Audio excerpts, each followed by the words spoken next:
Open your mouth. Spread your legs. Clear. Let's go.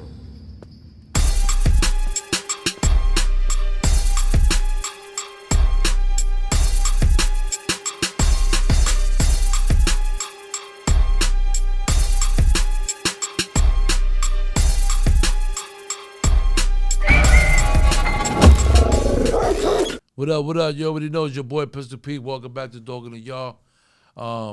This episode is totally different than I usually have.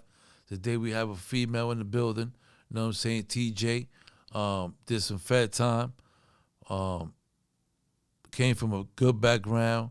I mean, meaning like, you know, money, established home, and managed to, you know, get out the house and get herself caught up in a lot of other things that was along the way. And with that being said, let's get right to it, man. TJ, Dog in the Yard. What up, what up? You already know what it is. Your boy Pistol Pete. Welcome back to Dog in the Yard. And today, as you can see, we got the beautiful TJ in the building. A female. It's been a while since we had a female in Dog in the Yard at this platform. And it's an honor to have you, sister. Appreciate you. Thank you so much, Pistol Pete. I'm so honored to be here. I'm so excited about this. That's what's up, man. To a great interview. That's what's up, man. I'm happy. You look beautiful. Thank you. Thank you. That's what's up, man. So talk to me a little bit about yourself. How long you been out doing your thing, and, you know, how long you been home? So I've been home about 9 years. Okay. Served time in federal prison, 59 months to be total. Okay. I gave birth to a child while I was incarcerated. Okay. And basically was trouble while I was inside. Spent a lot of time in solitary confinement, moved around a lot while I was inside. And so I didn't quite get it. Kept bumping my head being young. There's a lot going on in prison. People think that prison, you just away and you bored, there's nothing going on. But there's a whole life behind the wall. And so I got involved in a lot of that. I write about it in my book. I have a book that I released, A Black Girl in Orange, where I speak about my incarceration experience. Okay. And real quick. My bad. Before we jump in, just because I want you to tell me all about that. You don't get a chance to tell me about. I just want you to tell me a little bit about TJ, your upbringing, siblings, where you from, and when you went off the wrong way. Was it trauma that you went through? Your parents broke up, issues that you've seen. What was it that triggered TJ to go in this lifestyle? Whatever caused you to go incarcerated? Okay. It's just so much. So I guess I start with what you said, the childhood. I actually don't come from poverty. I don't come from the hood. I am the first to be incarcerated in my family. My mother, I would describe her to be a narcissist and went through a lot of child abuse in the home, being locked in a room with a potty. I had to defecate in the potty and knock on the door, like, to come out of the room. I was electrocuted in the basement, like crazy stuff. At what age? This was like around 9, 10 years old. So from that, I really didn't want to be in the home and try to get out, run away. That's how administration for children's services got involved and kind of went downhill from there. And where you from? I'm from Queens, but currently live in Brooklyn. No, but when this was happening, Queens. Queens, yes. Your father was around? Yeah, my mother and my father were together and they were doing well financially, but everything, the white picket fence isn't always white on the inside, you know. So facts. Yeah. So, at what age you had a lot going on, a lot of abusive, a lot of stuff going on. So, at what age you decided you wanted to either run off, or when you got the chance that you wanted to spread out and bounce and do your thing? And so I'll back up a little bit. My mother sent me to Jamaica before I could remember myself. So I was about 2 to 7 that I spent in the islands. So I knew love. My grandmother treated me well. So when I came here, it was abrupt halt. Like, whoa, what is this, right? So I wanted to go back. They wouldn't allow me to speak with my grandparents. So I wanted to get out of the house. And then I started running away. That's how I started to get involved in the hood. I started going to Brooklyn. I started finding out about the projects. I didn't even know what food stamps were, right? So what I did appreciate about the hood was the realness, right? My family was so stush. You don't say this. You don't talk about this, right? There were so many rules. And etiquette was really important. But when I went to the hood, that wasn't there, right? People were able to be free and just do what they wanted and say what they wanted. And so I was attracted to that. And I kept going back for that. And I, eventually end up in group homes and foster homes. And, these are the kinds of people that fill up those kinds of institutions. And those became my friends. Yeah. So, what age? So I probably went into foster care about 12. Wow. Okay. And how long you was there? I aged out. So I started with the foster care and the group homes, bouncing around, angry, really internally, but not really understanding that at that time. And they bounced me around from home to home. I had fights and really wanted to be respected. Some of the kids made fun of me because I spoke well. I didn't really speak with the slang and the ebonics, so I had to learn that, the lingo. So I kind of was picked on, so I felt like I never was able to fit in. Highly intellectual, but, cool, down to earth, but just couldn't fit in. So moved around from home to home and then eventually fell in with some bad kids boosting. Started with boosting out of the stores, and I was nice with it. I'm just embarrassed to say that, but they kind of used me for my smarts, and that's something that happens in the hood a lot, right? You get exploited for your intelligence, and so I was doing things that I didn't even understand the seriousness of what I was doing. Probably felony theft and all kind of stuff that, I don't really want to get into, but kind of like escalated from there. Yeah, the more you do and the more you get away with it, the more shit you do get into, right? Yes, So, absolutely. When you graduated from boosting to what else? So it went from boosting. So we talking about boosting clothing items for survival at first because I'm in the group home. But then I got a rush, right? I enjoyed it. I was good at it. I had good schemes. I did things differently than most people, and I got away with it. So it made me escalate to now we boosting electronics and just all kind of game systems and expensive items, designer items, just things that most people couldn't get their hands on. I was able to get it out of the store.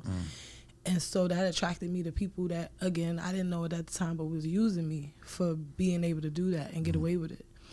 And I thought they were really my friends, right? They say there's no love and no honor amongst thieves. And, I mean, I was the one that was honorable, but I was really the only one. Yeah. And so eventually I started getting in trouble, getting arrested. Also had some gang activity, looking for family, looking to be included, looking again to fit in. To be accepted and having somebody you could talk to and feel that, yeah, I understand. Absolutely. You want to be embraced. Yes. I get it. Yes. So the gang activity presented itself. The gang was, say that again? So no, I mean the gang. So you said the gang came along. You started getting introduced to the gang. Yes, the crime introduced me to the gangs. Right, and you was like cool because it was like a family thing. You know, yeah, we get together, we get to vibe, we get to chill, do things together. I get it. Right. So, what gang? Crips. Okay, it's okay. I mean, it is what it is, right? Well, it wasn't really only.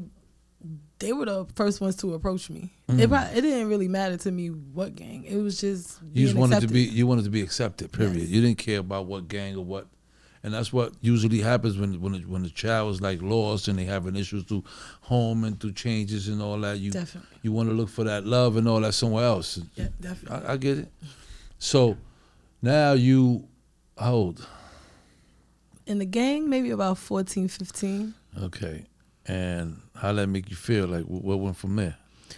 Well, I was kind of always a leader. So even though I was the youngest one, I was looking around like I noticed they broke. So that was a problem for me because I came from money. So I'm like, well, we all collectively here together. They introduced me to weed. I'm smoking weed. We chilling. We having fun, but nobody's making money. So I kept saying, like, we need to go make some money. Like, what can we do to make money? So the leader at the time was like, robbery. We could go out and rob somebody. And I guess this was like how I could kind of like show my status. I'm so far removed. I'm trying to remember. That's fine. So I went out. You trying to realize, you trying to show them how down you are. I get you. I guess trying to earn stripes. But so I got cool with this girl. She was supposed to be like one of the biggest fighters in the gang. Like she was tough. She joined not too long before me. So we went out and I had to fight her. That was like a part of my initiation. I ended up beating her up. So now she didn't like me. So it was like a little animosity there. So I'm thinking, well, this is what we were supposed to do. Like, it was just confusing from the beginning, right? It was a lot going on. I got you. But we went out and we robbed somebody and I got arrested. And it was the first time that I had gotten arrested for something really serious. And what hit me was that everybody else had parents to come and pick them up from the precinct, but I didn't. And I've been given so much trouble in the group home that they didn't want to come and get me. It was their discretion, and they left me in there. And that was my first bid. I ended up doing, I think about a year in the juvenile facility, and I was sentenced to 18 months. Okay. And came home. And I came home back to my parents. My parents took me back, but again, it was dysfunctional. Same thing, nothing changed. And you wound up leaving again? Wound up leaving again, back in foster care. And that's when the crime escalated. Now I'm older. Now I spent more time with criminals. Now I'm a criminal-minded person myself.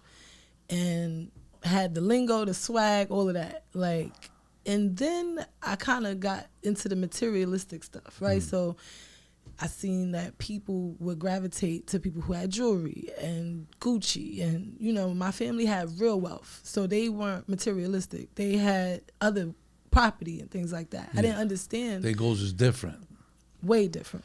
So it was like intriguing to me, like, oh, a Gucci bag, you know what I'm saying? So that's what I wanted for myself, and I liked the attention that I was getting. I like how people glamorized and glorified me for that. And so it kind of created an addiction to continue to try to get that money. And that's how the crime started escalating. From that, the boosting and the robbery, which essentially turned into now the fraud, credit card fraud. Okay. And that's when you went to the feds. That's when I went to the feds. Okay, what year was this and how old? I don't know how old I was. Okay, what year? I was 2000. That's okay, I'll be lost too. So much, Oh, right? good. Yes, it be so much, it's true. 2012, I went to the feds in the January, but I got locked up. I got locked up the end of 2011. That's when my bid started, and I came home 2016 March. Okay, so let's talk about when you feds went and got you. When you got in trouble for the feds, you realized it was the feds, and you was like, shit, it's the feds, and now you in the fed. How you felt? What was going through your mind, and the whole tell me about that. So, it's funny, I had a state case first in Virginia. So we were being investigated by NCIS, but I didn't know. So that's Navy Police, the federal branch, like FBI and DEA, but they have a branch for Navy Police, it's NCIS. And so they were investigating us for about 7 months, but we didn't know. So we're going out there using cards, but I didn't use them in New York. They weren't working in New York. They were coming from the military base. I didn't know. Before I knew it, being sloppy, being comfortable, really didn't need the money. Had so much money at that time. And just honestly in automatic mode, just continuing to do it because it was the lifestyle for me. And my husband, I had a husband at the time, he was kind of like, chill, like, it's not, and I was like, I gotta get this money. I remember there was even times it was He like was on the go. I was addicted to money, like addicted. It was just, I never wanted to be without. I seen that money came with respect in the hood anyway, and I wanted that. And kept going down there. We kept doing it, and eventually just being sloppy, got caught up in a store. But I never knew, I thought that it would have been a simple case, but I never knew that was what caused the feds to be able to identify me. See, they've been investigating me, but they didn't know my name. So when I got that arrest, that's when they knew who you I were. was. Yeah. So when the feds came and got you, they already knew who you was. So they called me on my phone, actually. And they they were like, because I was doing pretrial in Virginia. I wasn't supposed to be back in New York, but I had a life in New York. I had a son in New York. So I had to go to New York. So I was coming down there every week. So you had a child. I had a child. Yes. Oh, you didn't tell me about. Oh, so you had a. So how old you had a child? So I was 20 when I had my son. So I'm doing this with a kid. So that was another thing. So he in New York. My son is in New York. My son's father. That's another thing. Like, I thought that was my man, but it wasn't. I ended up finding out that he was with another woman, and we ended up. It ultimately got it to the point where he pulled a gun on me. Like, it was a lot of trauma with that, and I had to walk away from him. Heavy in the street, known in the street, had stores and cars, and it was the first time I really was introduced to that real money street life. You know what I'm saying? And being with him came with clout too. So, you know, you young, and I'm again 19, 20 years old. He's a grown man who now I look at him side eye like, you exploited me. You know, I feel some type of way about it. But just took advantage of me being so naive. And, you know, back then I was really beautiful. Well, I'm still beautiful now. You are beautiful. Thank you. You are beautiful. I appreciate that. But, you know, you young and new to the hood, new face, fresh face. Yeah, of course. Took advantage of me. And I got pregnant and I left. I left when he pulled that gun on me. And probably shouldn't have said that. What? About the gun thing. I don't know. Statute of limitations. I'm not trying to get. That shit's old. We don't even know him. Well, he's doing 25 right now. I'm sorry. He's over. It's over. It's over. They ain't gonna go bother him. That's not my intention, but it's my story. And sometimes people play a part in your story, and it's like they don't want you to tell the part they played. You know what I'm saying? But that's the character he was. That's just what it was at that time. That's what it was at that time. So you had a child in New York. So now the feds called you. He didn't show up for the birth or nothing. So I just moved on. I got a new man who eventually became my husband, played the father of my son. My son believed that was his father. While you still was doing your thing. Yes, never. Now I'm on even more grind because now I don't have him. And then I got into this hyper independence mode. Like, I can't rely on a man. If this man walks away from me, I got to be able to hold me and my son down. Yeah, you got to hold it down. You realize that you had to do that anyway. Because the first, you know, your baby daddy, he just went somewhere else. Yeah. I get it. Yeah. So you continue doing your thing, and you said the feds called you, and you was in New York coming to see your kid. Yeah, the feds caught me in Virginia. They called my phone.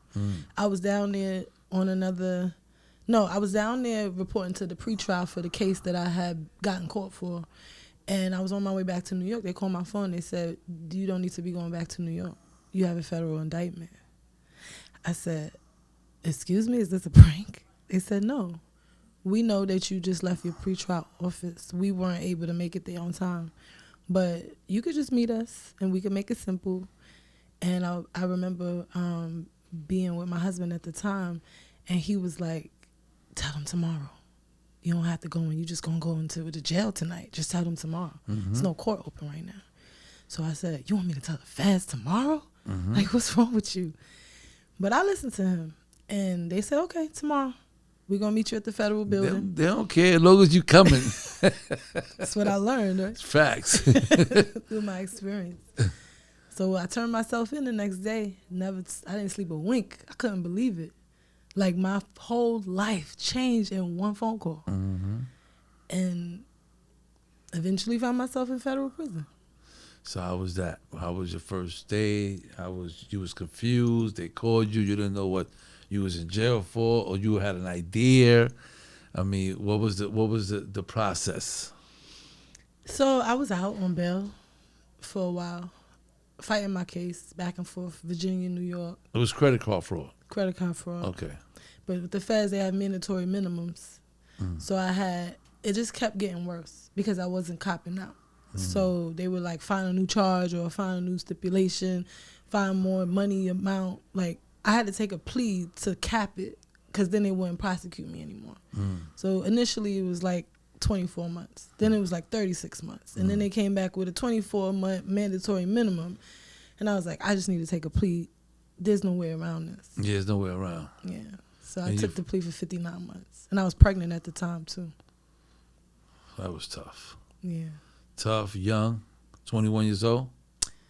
23. 23 years old. 23. Pregnant, how many months?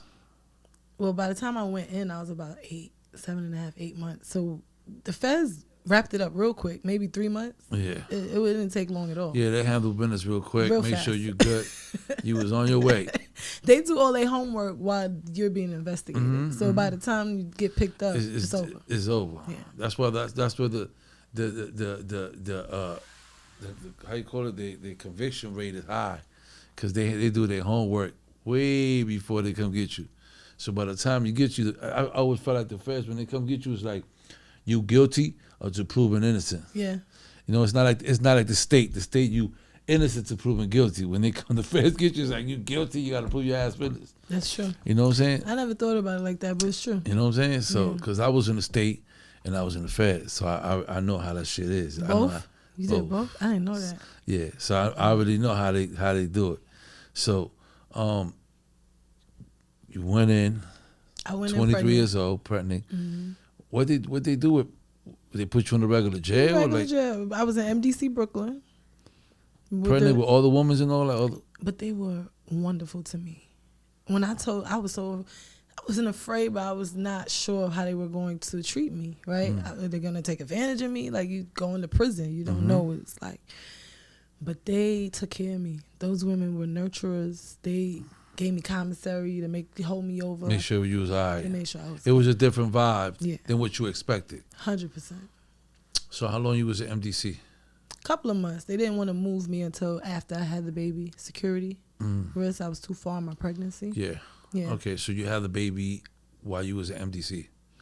Yeah, one of the things that I'm really proud of is while I was pregnant, they kept telling me my husband couldn't come to the hospital. So I was like, you want me to have a baby by myself? It just didn't sound right to me. So I was like, well, who do I have to speak to? They're like, well, the warden would be the only one. Yeah, people in charge, right? And I'm like, well, how can I talk to the warden? So I had to go through all these hoops and mainline. You've been in the feds, you know about mainline. Write cop-outs. And finally I got to the warden and I asked him. And he was like, sure, you can have your husband come to the hospital. So now, following my birth, a couple other women had the same experience. They were able to have their family come to the hospital. Yeah. So that made it easier for you. Yeah. Shit, quite sure. Yeah. So you had your baby. Then as soon as you have your baby, what happens? You leave the baby in the hospital. I mean, just the only reason I'm asking for those ladies, them young ladies out there, right, that was in your shoes, that out there wilding, looking for a charge, following who the hell? Looking for a charge? Yeah, looking for a charge. They don't know who the fuck because that's the way, looking for a charge. They with John Doe that's getting all this bread. They don't even basically know him very well. They just know he getting money. Yep. And because I've seen it all the time. I'm quite sure you did because you into was a in the wall. feds. Walking into a wall. So you walk right into the whole investigation, and then wind up being pregnant. So what they do with women that have kids, and what's the process? Explain to the young sisters out there, what's the process if you are pregnant and you go to jail? The process is you go to jail. And they take your baby as soon as they take it? So they do have like the MINT program, but it's an application based. I didn't have enough time between when I came in and giving birth to be able to get that program. So the only other option is you give up your baby once you give birth in the hospital. So who you gave your baby to? The family of my husband came and got the baby. Okay. Yeah. And took care of both of my children.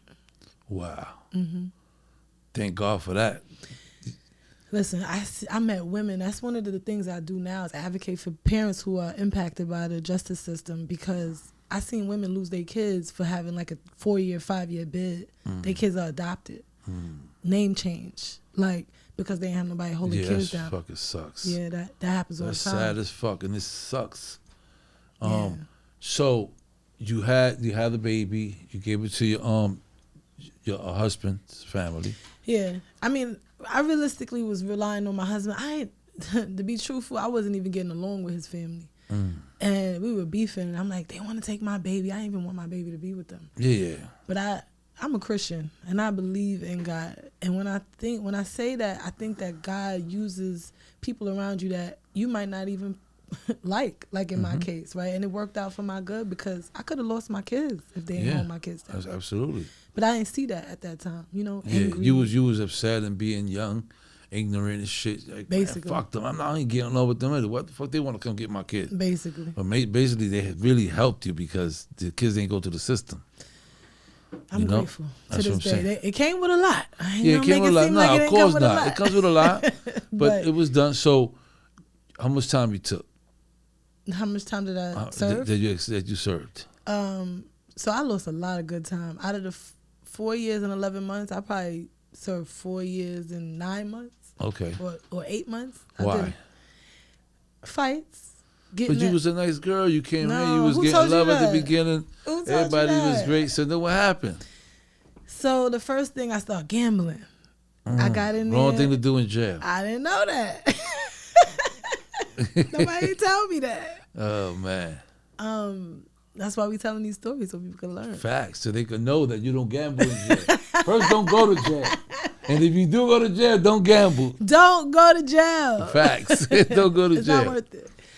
But I started gambling. This girl and I, we started gambling together, and then it was me. I'm not even gonna lie. I was popping junk, running my mouth like mad because I was losing. Because I used to gamble like in Atlantic City, blackjack and stuff before that. So I'm bringing that energy to the jail. I don't even know I didn't know that you can't do that.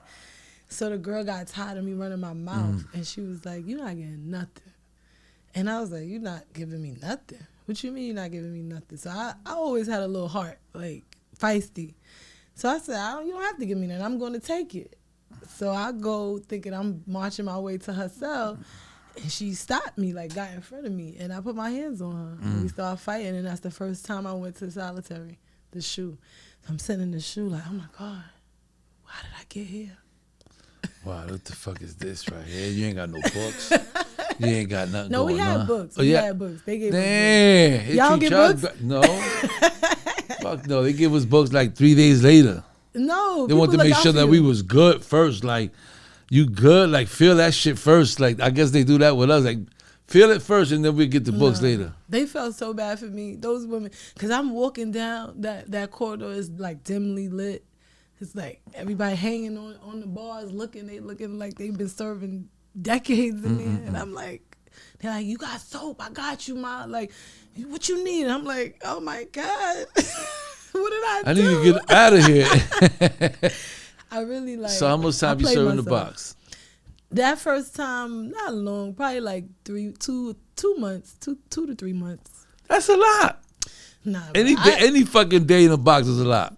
Right? Yeah, but I ended up doing like 7 months after that. Like I did a lot of time in the box.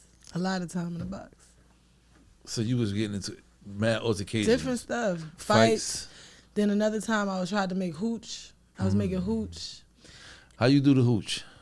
I'm not telling nobody how to make hooch. Why not? I got an episode where I taught people how to do hooch. I had another guy do the hooch, and we did the whole shit right in front of the cameras show? on my show. Oh my God.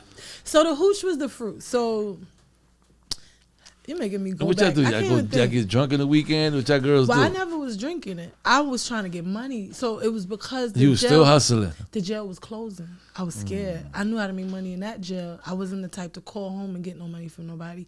These people were holding down my kids. I didn't really want to ask them for nothing. So I had to get the money from inside. So I was in the kitchen, you know about veggie prep. Yeah. So I was in veggie prep, moving Okay. stuff out of there and just trying to make it, really. Sneaking stuff out, making sure you make your... I get it. Anything to survive. Yeah, it was really about survival. Yeah. Absolutely. I get it. And so that when that shut down and I knew the jail was closing, I was like, what else can I do? So out of being desperate, the hooch came, and just everything was just really about money. But what I regret is that I didn't use that time to build myself. I didn't do much while I was incarcerated, Well, I get besides hustle. You know, and that's something, if I could go back and change, I definitely would. For anybody that's incarcerated, I would say read books, take programs, learn, like get your mind right. Free your mind before anything, you know? So that's something. I was young, and I had... It was never too late, though, because you still came home and... Amazing. I mean, you're doing great moves. You're doing great things. I appreciate so that. it's like, I mean, you ain't do it in jail, but you finally got to come home and you able to spread the word and be able to still share your knowledge and your pain. You feel me? For sure. So it's all right. It's all right. You ain't. I'm hard on myself You was in the sometimes. yard. Yeah, you played around. I only tell you that because I'm here, and I was in the yard, and I ain't do shit. Really? Fuck no. I was fucking cutting people, doing wild and shit. In a jail? Spent 3 years and a half. I don't know if you really know about me, but yes, I ain't do shit. I'm first predicate on Rikers Island. I started cutting people there. Went up north with my bullshit. I ain't do shit. I wound up getting my education in the box, but So came the home. Would you say the box was kind of good sometimes? Nah, I'm not gonna say that because I did 3 years and some change. It was horrible. But you weren't cutting nobody. No, I still was fighting the police. In Still, the box? yeah, in the box. I still cut somebody in the box. I was getting off the handcuffs. I was doing a lot of other shit. I was doing a lot of criminal shit, like shit that getting out, coming out. 4 people in the cage, got problems. One of them got problems with one of my guys. You know how jail was all about loyalty. Yo, that dude right there tried to do something to me over there. Oh yeah, I got him. Shit like that, and that kept me in the box, and it kept me in trouble. And I refused to go to school. I was forced to go to school, and I had to get my education in the cell. Why do you think he was on a rampage like that? Why do you think he was going? Why do you think? I was just most of us, we come back. We have a lot of trauma in our early ages. In my early age, I went through a lot of trauma too. So guns in my head, jumping out of windows, 3-story windows. My aunt getting shot. She was pregnant, this, that. I'm the guy put the gun in my head. I mean, all kind of shit, man. Like, my family was wild. My mom's side was cool. My father's side was ghetto as hell.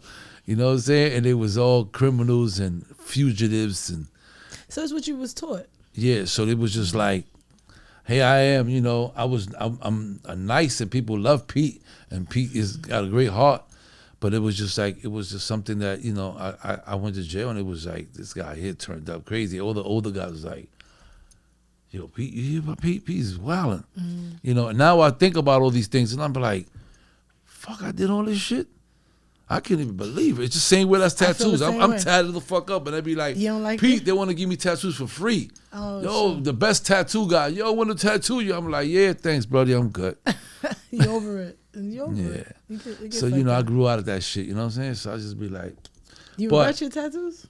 huh? You regret the tats? No, I don't be. They're here. I don't regret them. But if I had a choice, my way of thinking now, I will never get no tattoos. I will never mark my fate. This is a temple. This is our temple. It's a That God. part. Come on now. You know what I'm saying? I'm Yeah. Christian too, so we get it. So you feel me? Yeah, So I my feel point is, it's just part of life. I guess we grow. I'm so You know what I'm proud of saying? you. Thank as you a so man, much. like, I just appreciate doing it. your thing.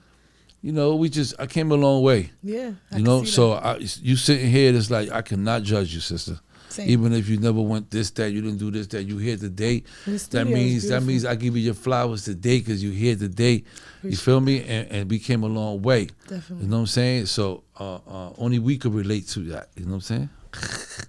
Feel me? So for the youth out there, for the viewers out there, for those that never been through this situation Right. and all that, this is real talk right here. This is real shit. This is real yard talk. You know what I'm saying? And as you can see, she didn't come from the street. She didn't come from the ghetto. She came from a good bringing and all that. But certain situations that she had in her life and that trauma caused her to. I think that's 90% of the people incarcerated have a traumatic childhood. Mm-hmm. Everybody you talk to in prison, something happened in their Yeah, childhood. it's always something. Something is not right, Right. from the early stage. And in wasn't our able to life. get help. Exactly. Mental health. No, forget about mental health. I never thought about mental health. You crazy? I'm not sitting down with that cracker. I'm not sitting down with that. You crazy as fuck. I'm not sitting down with this. You got me fucked up. You think I'm going to sit down with, you know what I'm saying? That was all just, we Ignorance. all thought it was just for the white people to get to sit down and speak to people and to be able to express how you feel and all that. Most of us was afraid to do that too. You know what I'm saying? A lot of us live with shame and things that we couldn't, whether we was lack on education or had problems on education. I learned all that shit in jail. You know what I'm saying? I didn't know shit. I was just a fucking. That's my problem. I was a wild boy. Why is there not programming that youth is learning that? Not before they go to jail, right? We got to do better as a community. And that's some of the work that I do now in the advocacy is pushing youth programs and family and parent support. Like, if the family does better, if the parent is empowered, then the kids won't fail. right? If we have more resources in the community, then you wouldn't have ended up in prison. If you felt like you had somebody comfortable to show you a route, right? You don't want somebody to just come and talk to you about something that you can't see. Facts. Right? You're like, show me how to get some money. Show me how this gonna work out for me. Times is different now. Now It's still kids can rough. actually go out and find people now. It's a lot of My programs. son is incarcerated. Yeah, He's 16. yeah. I'm the first to be incarcerated in my family. Now my son is incarcerated. It's not an accident. You know how much the government the jail gets for my son being incarcerated in Crossroads? Over $850,000 a year. It's a lot of money. No, it's business. So why can't that money go to create programming, pay them Just kids to learn? It's just part of the system, man. Something got to change. It's just part of the system. I'm not okay All with we that. could do, being that it's part of the system, and it's like almost breaking the barrier of what they got going on and how they look at us and everything, right? And what they got planned for us, right? Which is really jail or death, because that's all you get. Is to change the sad. narrative by true. us changing the narrative, by us that we come from there, us that we are able to have these stories and be Right. able to share with these brothers and sisters out there, Right. to show them that the jail was not it. You know, that you could, at any given contact, hit me on my Instagram and tell me I'm having an issue, I'm going through this, I'm confused about this, that, and other. We will reach back out to you For sure. and try to help you out and have you make better decisions, you know, stuff like that, so you won't go through what we went through. Community. for sure. You feel me? So now it's like more options out there. Then, especially when I know I look young and all that, but I've been around for a long time, right? So You got young swag. So for sure, 1,000,000%. So I always kept myself that young. So, but you didn't have that when I was upbringing, when I was in the street. They didn't have what I could programs. They got so much, they got guns down, life's up, all kind of programs. They got family and friends, people that you could just reach out to. They got so many programs out there, so many. They need good- more money, bro. If kids could go to a workshop and make money, you a kid, you a youth, why they committing these crimes to make money, to get Balenciaga? Why can't we create a program where the kid can come and go to this program and be paid? You know how many opportunities I looked for my son before he got locked up? It was slim. They got mentors. They got people that's going to do a lot of talking. Okay. But once the kids leave that mentor, you still living in your Yeah, poor you're still situation. going back to reality because I still need money. it's still tough out there. Those teens need money. They want money. You remember being a I'm kid. looking for the mayor Adams. I'm looking for him before he leave office. Me and him, me and him agree on some businesses and some nice things that's gonna help our youth or help our brothers and sisters when they come home from jail. Now you're so they talking. can have jobs, so they won't have to go out there and be stuck Absolutely. and be out there looking and scheming and robbing and wondering when they're gonna get the next chicken and all that. Policy. You feel me? Impacting policy, yes. So me and him, meaning Adams, the mayor of New York City, we agree on some things, and I'm trying to find him because I can't find him So maybe he gonna somebody contact Mayor Adams. Yeah, please, we looking for him. Dog in the yard, your boy Pistol. But anyway, my point to you is, I know it's tough on you. Your son is in prison, in Well, jail, he's in a youth facility. in the youth still. facility. He's Yeah, I only mean, 16. he's still in jail. He still can't, Not in prison yet. yet. God But forbid. hopefully, it'll something will happen. He's in there for a long term. What? Well, he's still fighting this case. So Okay. yeah, All right. navigating that. So I share my story on social media. You gotta. It's so surprising. You'd be so surprised how they come for me for sharing that. Oh, you exploiting your son? Like, how you going to the Beyonce concert and you talking about your son locked up? I'm like, am I not supposed to live my life? What do you mean? You're supposed to? I don't understand that. I promise you. I've Listen, seen man. how they tear black women down. It's Yeah. hard being a black But woman. that's just fucking ignorance, I believe. Because I mean, you're not supposed to erase your son. Right, Duh, that's your son. right. That's got to be kidding me. And people expect You know what I mean? to And keep- we are not ashamed of who is in jail. Say that So again. what? Your son is in jail. Exactly. So he's not the first son that's in jail. Exactly. You know what I'm saying? Like, my mother had all of her sons in jail. Really? Yes, and my dad. Everybody was in jail. My mother, and then she went to jail. Oh, How about shit. that? And she didn't have nothing to do with it. She was in the house watching TV. You know what I'm saying? So Wow. a lot of things, a lot of shit happens. Believe me, man. So nobody can't. All that you supposed to share, and you gotta let it's good, so that they can see how tough it is and how you are able to manage that. You know what I'm saying? Because it's not easy. You went to jail. You was in jail. You know how the feeling. Now your child's in. I don't want none of my kids to be in jail. You gotta be kidding me. I'd be like, I'd be encouraging my kids. Yo, be a CO. I'd be telling my kids, yo, be a CO. Take that test. Yeah, get that test. Do something. Got good benefits, this, that, and the other. Just because you're a CO doesn't make you a bad person. Just because you're police doesn't make it. It's the person that makes it the bad person. They choices. Because police officers are to protect and serve. It's a job. They're not supposed to. It's a job. It's a serve. They think they're supposed to, get the bad guys. But their job is to protect the community. Yes, it's to protect the community. Now, I understand that they go about it the wrong way, and we go through. That's just part of life, and people wrong decisions and wrong choices and who they are on everything. Whether you down with whatever you down with, That part. you know what I'm saying. So, when you came home, 2016. and what you did while you was incarcerated to change the fighting and nothing. In the end, I started to get it. Like the last year, I started crocheting. I started knitting. I taught a class. I was into fitness. Okay. I really tried to stay to myself. I got provoked a lot, but I learned how to kind of manage my emotions. I was dealing. I don't want to spoil my book, so I have a book about it. But I had went through a lot with my relationship, and just a lot of trauma. Like me leaving my son, it was something that just kind of broke me. You know, and which is why I was acting out and getting involved and trying to keep myself busy, shaking and moving. I got you. But honestly, I just wasn't dealing with myself. You were trying to shake the reality. Yes. That's got you. perfectly said. Yes. Yeah, you were trying to shake the reality because that's the way it is. You try to shake the reality. I was trying to shake the reality. Getting to jail was like, oh shit, that was waiting for me. I was all comfortable and shit. Too comfortable. Yeah. It's like you get complacent. You become a part of your environment. Facts. And you fit in, and you know, if I was the man out there, well, the woman in my case, then that's what I'm gonna be in here. Absolutely. And so I felt like I had a point to prove, but it was all foolishness at the end of the day. Absolutely. You're right. Shit didn't amount to nothing. It didn't matter. I don't even because all you was doing people. is hurting yourself. Most of the people I was in prison with, I don't remember them. Me too. I had a guy here I interviewed. He was like in the middle of the interview. He said, "Yo, Pete, remember you saved my life? Remember one time this that happened? They did this to me, and I was like, right? Remember that guy? I was like, yeah, it's me, Mike, man. I got stabbed. They almost lost my life, and and you did that, and you did this for that, and I was like, oh shit. I was like, damn. Wow, so you know, it's like that. You know, we forget. But you've been home since 2016. 2016. And what you been doing? When I first came home, it was rough.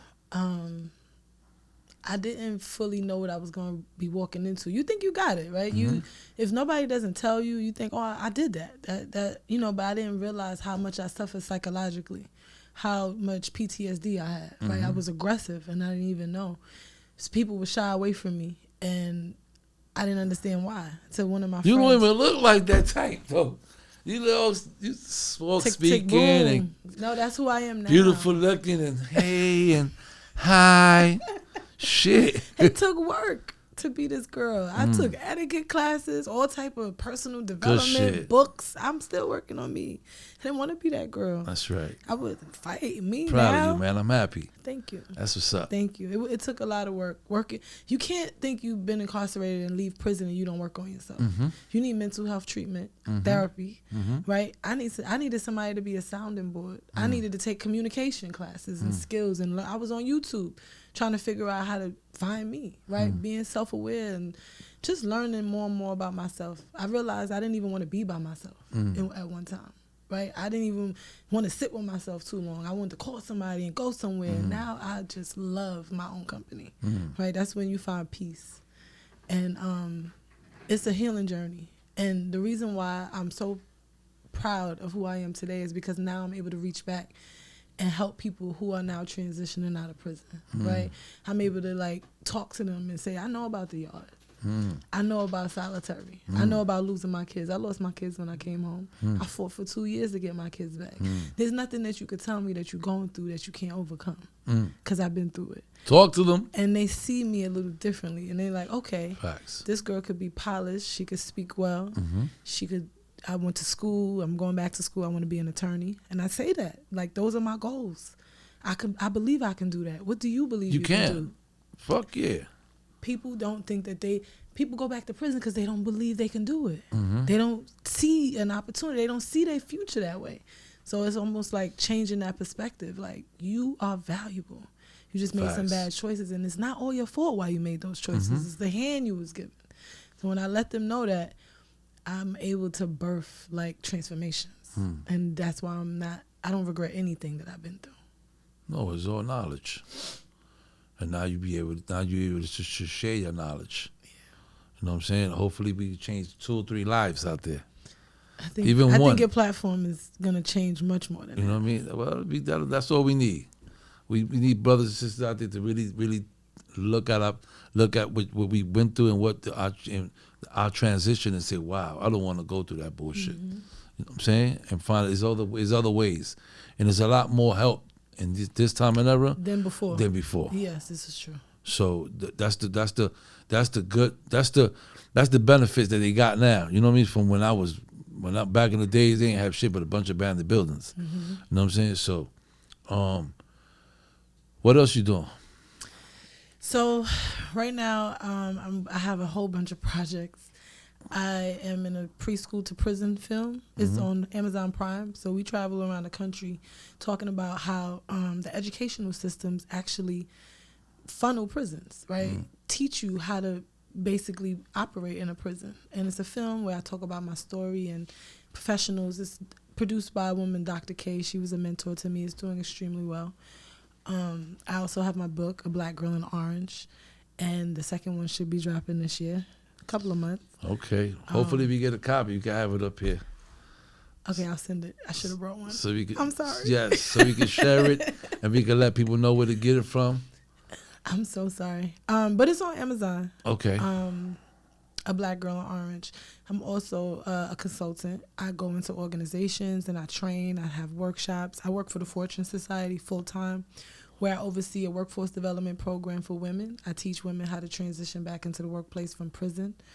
What else? I do a whole bunch of stuff. You're doing a lot of work out there. I am. You should be really proud of yourself. I really appreciate that. I am. Feel me? Because we proud of you. I'm proud of y'all too. This studio is beautiful. I can see. Thank you so much. And they forgot to put my pictures up. I got some big pictures of myself in the side, but they didn't. I don't know, for whatever reason these guys. I like this too. Yeah, thank you so much. We've been doing it. You know, this platform was created almost 5 years ago during COVID. Everybody was caught up, and I always want to give back. I always want to have brothers and sisters to have a platform, because you know, as ex-convicts, you know, and stuff like that, you don't have a voice. You know what I'm saying? We don't have a voice. We don't even speak to nobody. We could go years and years and don't have no voice and be fucked up and all that. That's another thing I'm really passionate about is public speaking. Mm-hmm. Like the other day, I was just at the New York State Judicial Institute talking to judges and prosecutors. And people would think, like, why would you want to speak to prosecutors? Because honestly, they're human. They don't know the other side of it. They need to know. They have to know that this person that you see and this file that you see in front of you, it's not who the person is. It's the circumstance that the person was in. Right. And many times it's just lack of opportunity. So I'm really passionate about that. And as I said before, I'm going to be an attorney. That's what's up. We aiming for that.